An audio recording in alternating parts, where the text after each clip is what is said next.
Morning. Today I will be taking you through a stakeholder analysis of sustainability in the global construction industry.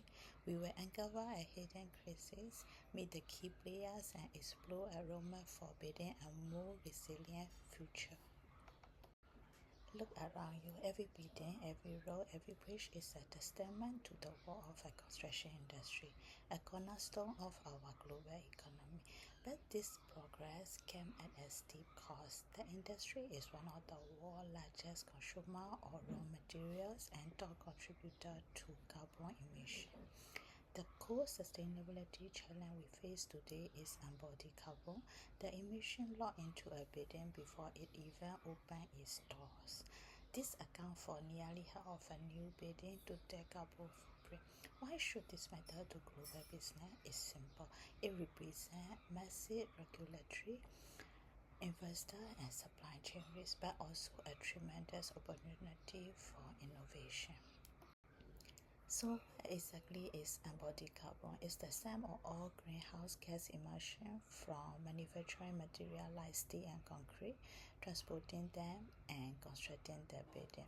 To put this in perspective, the building sector is responsible for 39% of global energy-related CO2 emission.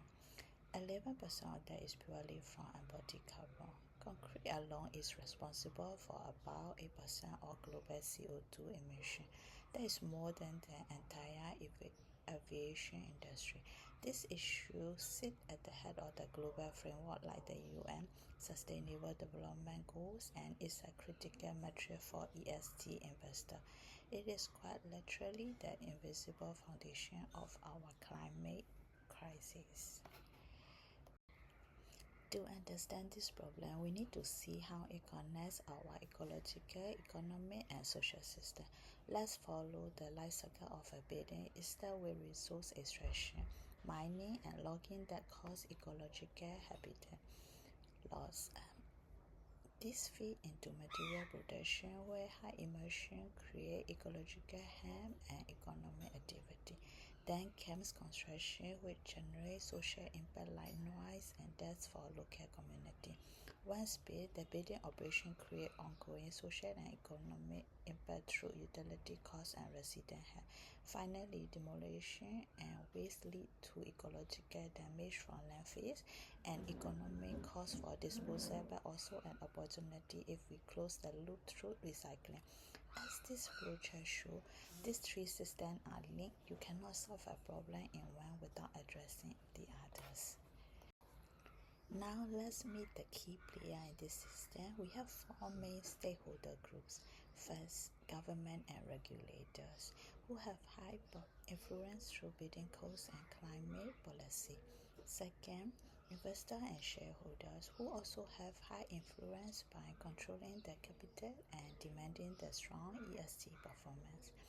That local communities with medium influence, their health and quality of life are directly impacted and they can protest or delay projects. And finally, NGO and activists like the World Green Building Council, who shape public opinion and provide crucial certification like LEED. With these different interests, tensions are inevitable. We see a clear conflict between governments and construction firms. While governments are mandating lower carbon, firms argue this increase short-term costs and disrupt the supply chain. There is also tension between local communities and developers. Community complain about health impact from dust and noise, while developers feel pressure to build quickly and affordably. But there is also a powerful alignment. Investor and Green Building Council are united in pushing for a green certification. They both understand that sustainable buildings are less risky and have a higher long-term value. This creates a powerful coalition for change. So what does this all mean? The construction industry is trapped in a state of systemic lock-in, dependent on carbon-intensive method. The perceived high cost of sustainable material and fragmented supply chain are major hurdles, but the opportunities are greater. By adopting framework like the triple bottom line, valuing people, planet, and profit equally, we can ensure projects are socially responsible, environmentally sound, and economically viable. Furthermore, shifting to a circular economy means designing buildings to be future-proof, using material that can be reused and recycled, turning waste into resource, and fundamentally breaking the take-make-waste model. To turn this analysis into action, I propose three SMART recommendations. First, mandate whole life carbon assessment for all new projects. This means using digital tools to measure and achieve a 20% reduction in embodied carbon within 5 years. You cannot manage what you do not measure. Second, establish a green supply chain partnership program. By working with our top supplier to develop low carbon alternatives, we can source 30% of key material from certified green supplier by 2027. This de-risks our supply chain.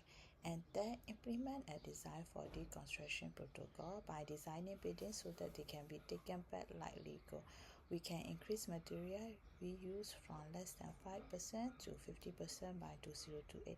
This is the circular economy in action. In conclusion, the challenge of embodied carbon is defining the future of construction.